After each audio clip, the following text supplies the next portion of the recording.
윤석열 내란 수계 내란 우두머리 윤석열에 대한 형사재판으로 첫 재판이 있었습니다.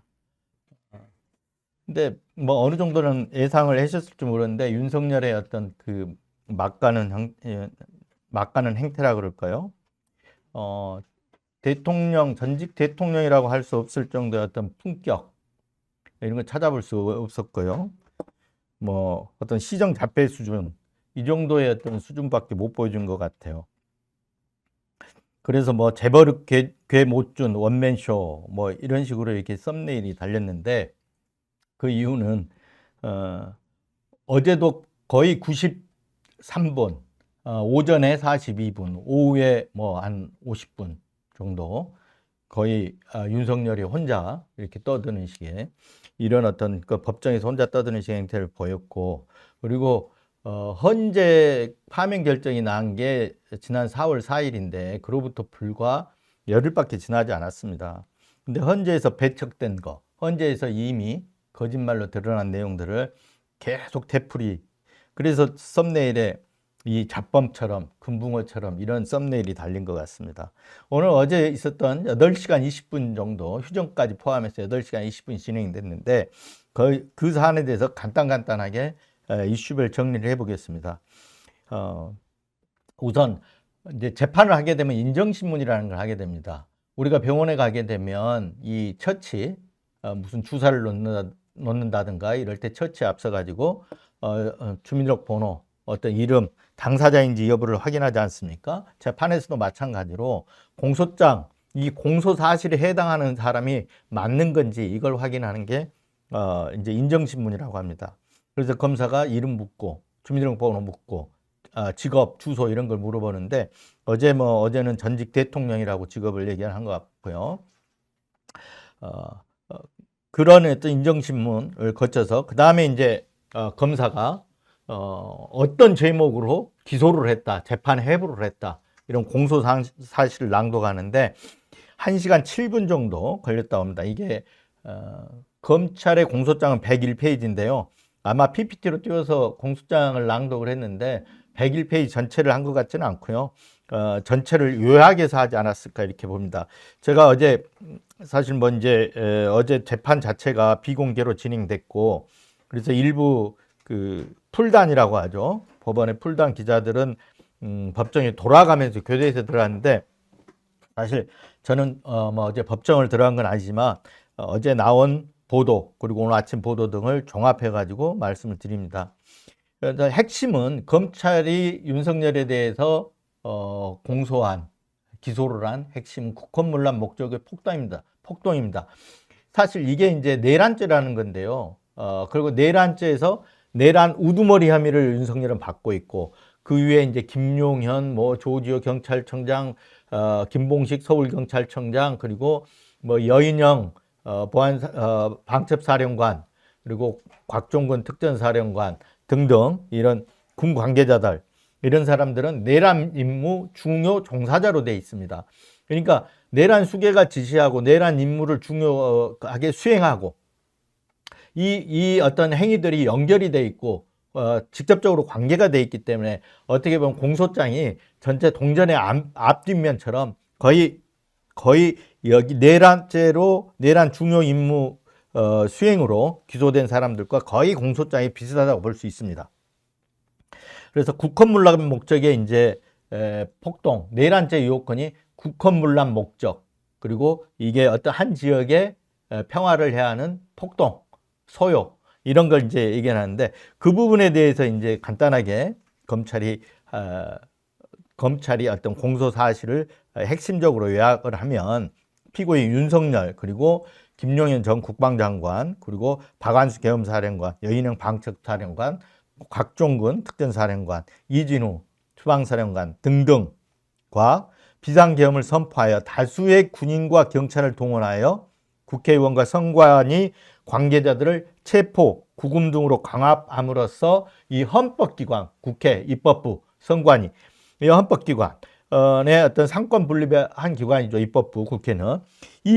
여기에 권능 행사를 불가능하게 한과 동시에 의회제도를 보연하고, 그러니까 입법부를 무력화시키려고 했기 때문에 의회제도를 부인, 그리고 선관위와 정당을 장악하고 민주당사도 가지 않았습니까? 그걸 선관위에서 전산 자료를 확보하고 그래서 선관위와 정당을 장악하고 전산 자료를 무단으로 확보하고 그리고 영장 없이 정치인들을 체포하려 하고 법관을 체포하려 하고 그래서 영장주의든 헌법과 형사소송법상의 기능을 소멸시킬 목적으로 그 목적, 그게 바로 굴컷문란의 목적에 해당한다는 거죠.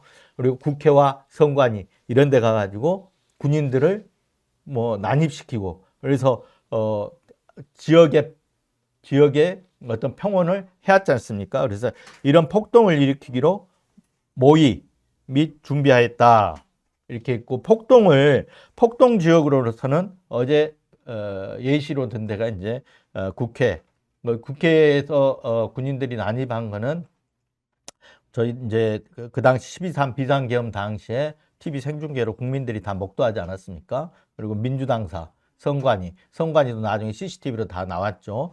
그리고 김어준 씨가 운영하는 여론조사 꽃, 여기 여론조사 꽃 앞에서 군인들이 가 있는 것들도 영상으로 국민들이 다 봤습니다. 그래서 검찰은 이런 폭동 지역들을 이렇게 예시를 했습니다. 그런데 1시간 7분 정도 검찰이 이렇게 공소 사실을 낭독하자 윤석열 측이 이제 거기에 대해서 입장을 그 다음에 이제 반대 입장을 밝히는데 윤석열 측은 공소 사실 검찰이 1시간 7분 동안 낭독하고 제시했던 공소 사실을 전면 부인을 했습니다. 네. 그러면서 윤곽근 변호사, 헌법재판소 탄핵심판에서 등장했던 윤곽근 변호사가 나와서 공소사실 전면 부인하고 그리고 나서 왜 비상계엄을 했는지 이 부분에 대해서는 누가 잘한다? 윤석열이 제일 잘한다. 그래서 윤석열이 설명하겠다 하고 바통을 넘겨줍니다. 그래서 그때부터 윤석열의 이제 원맨쇼가 시작이 되는데요. 그 원맨쇼에서는 윤석열이 이제 몇 가지 주장에 대해서 뒷부분에서 바로 이어서 얘기를 해보면 몇 가지로 나눠서 보겠습니다. 비상계엄, 그리고 계엄법 위반, 그리고 비상계엄의 사전 모의, 그리고 국회 군경 투입, 정치인 체포, 맨 마지막으로 이 윤석열이 또 검사들까지 앞에 두고 면전에서 훈계하는 장면까지 등장을 하는데 이걸 하나씩 보면 우선 비상계엄에 대해서는 윤석열이 이렇게 얘기를 합니다. 뭐 오늘 아침 언론들 제목이 뭐 평화적인 대국민 메시지 계엄이었다. 이런 제목들로 많이 뽑혔던데 이 공소장에 대해서 먼저 부인을 합니다. 이 공소장에 쭉 보니까 공소 사실들을 보니까 불과 몇 시간 동안의 일들을 나열식으로 그냥 나열해 놨다. 이게 공소장이다. 그리고 나서 몇 시간 만에 계엄이라는 게 몇 시간 만에 해제한 그런 사건이다. 그러니까 헌재 탄핵 심판 과정에서 그런 얘기를 했었죠. 아무 일도 없었다. 뭐 이런 얘기를 했었는데 거의 같은 맥락으로 지금 되풀이하고 있습니다. 몇 시간 만에 해제한 사건이다. 그리고 그래서 내란 구성의 어떤 법리에 맞지 않다. 그리고 의원들을 끌어내라. 이런 어떤 진술, 증언들이 있었는데 여기에 대해서는 겁을 먹은 사람들이 검찰에 가가지고 그런 어떤 검찰가 유도한 진술에 따랐다. 그래서 평화적인 대국민 메시지 계엄했고 계엄의 형식을 빌린 대국민 호소였다. 이런 어떤 헌재 탄핵 심판 과정에서 했던 주장들을 되풀이합니다. 근데 헌재 결정문을 보면 이렇게 되어 있습니다. 군을 동원하는 비상계엄은 그 속성, 그 본질상 경고에 그칠 수 없다는 거죠. 예. 경고용 메시지 할 때 그 경고에 그칠 수 없다라는 거죠. 본질상. 그래서 경고성 계엄이니 호소형 계엄이니 윤석열이 말하는 그런 어떤 개 나부랭이 같은 얘기는 존재할 수가 없다. 그리고 설령 그 윤석열의 말에 따른다 하더라도 그게 계엄 선포의 목적이 될 수 없다라는 게 헌재가 분명히 결정문에서 얘기를 했지 않습니까? 그럼에도 불구하고 어제 나와서 같은 얘기를 그 궤변을 늘어놓은 거죠. 그리고 마찬가지로 이건 헌재에 나왔던 결정문 얘기인데 뭐 윤석열이 어제도 그런 얘기를 했습니다. 야당의 어떤 줄탄핵, 감사원장 탄핵이 발의돼서 했다는 둥, 어쨌다는 이런 얘기를 같은 얘기를 계속 그 뭐 녹음기, 고장난 녹음기 틀어놓은 것처럼 되풀이했는데 여기에 대해서 헌재는 그때 그렇게 얘기를 했었죠. 대통령으로 설령 그런 어떤 야당의 어떤 줄타넥이 있었고 그렇다 하더라도 대통령이 헌법 개정안 발의권, 법안 발의권 이런 것들이 있고 국민투표 부의권도 있고 정당 해산을 제소할 수 있는 그런 대통령한테는 여러 가지 권한들이 있다. 그런 제도적 대안들이 있는데 이런 거에 대해서 하나도 안 하고 계엄을 선포하는 국가 긴급권 정말 외의적으로 헌법상 헌법에서 외의적으로 쓰도록 한 비상계엄을 선포한 권한 남용이다 이렇게 얘기를 했지 않습니까?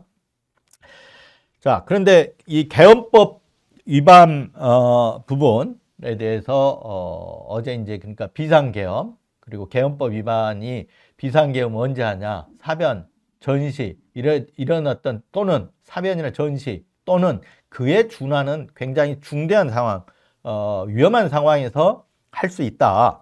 이렇게 돼 있는데 이런 걸 주장하면서 뭐 또 통치행위다. 사법심사 대상이 되지 않는다. 이렇게 얘기를 어제 그 주장도 그대로 또 되풀이했습니다. 근데 여기에 대해서도 뭐 헌재는 뭐 분명히 얘기를 했죠. 개헌법에서 요건과 절차, 사후 통제 규정, 통제 규정이 있고 그래서 있기 때문에 사법심사 대상이 되지 않는다. 이런 주장은 받아들이기 어렵다. 그리고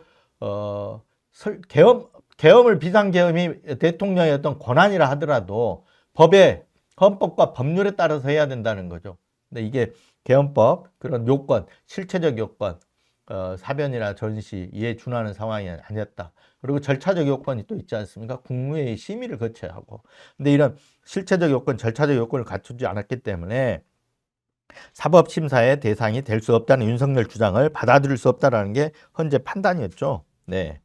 그리고 사전 모의했던 부분이 에 대해서 윤석열이 뭐라 그랬냐면 아주 재밌습니다. 그러니까 검찰 공소사실에 보면 이게 있습니다. 22대 국회의원 선거. 그러니까 그 선거를 총선을 앞두고 그러니까 앞둔 시기 2024년 3월 말 4월 초순경에 삼청동 안가에서 당시 국방부 장관 신원식 그리고 조태용 국정원장, 여인영 방첩사령관, 김용훈 경호처장과 이렇게 식사를 하면서 뭐 시국 상황이 걱정되니까 비상대권을 헤쳐나가는 것밖에 방법이 없다. 비상대권으로 이런 얘기를 하면서 군이 적극적인 역할을 해야 되지 않느냐.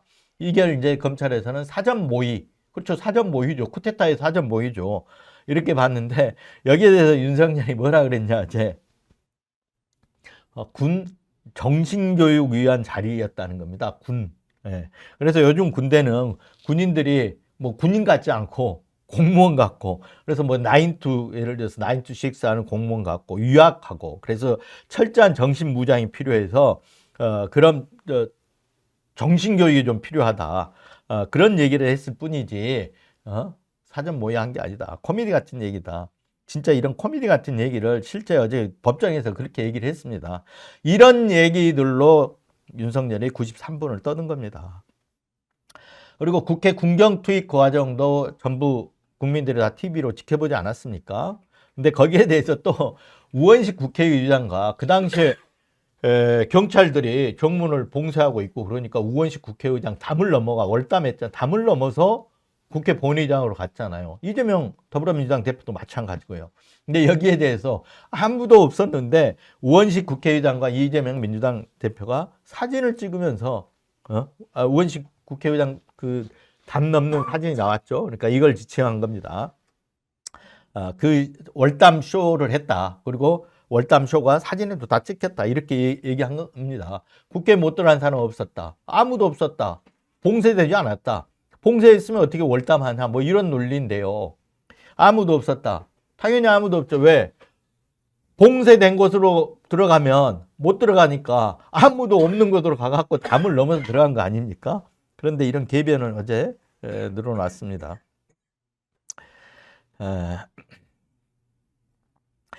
헌재는 여기에 대해서도 이제 이미 문을 부수고 들어가서 안에 있는 인원들을 끄집어내라고 했던 곽종근 특전사령관이나 그리고 다른 어떤 그 뒷부분에 어제 오후에 증인으로 나왔던 조성현 뭐 수방사 단장 등등의 어떤 진술들을 사실들을 관계를 이미 인정하지 않았습니까?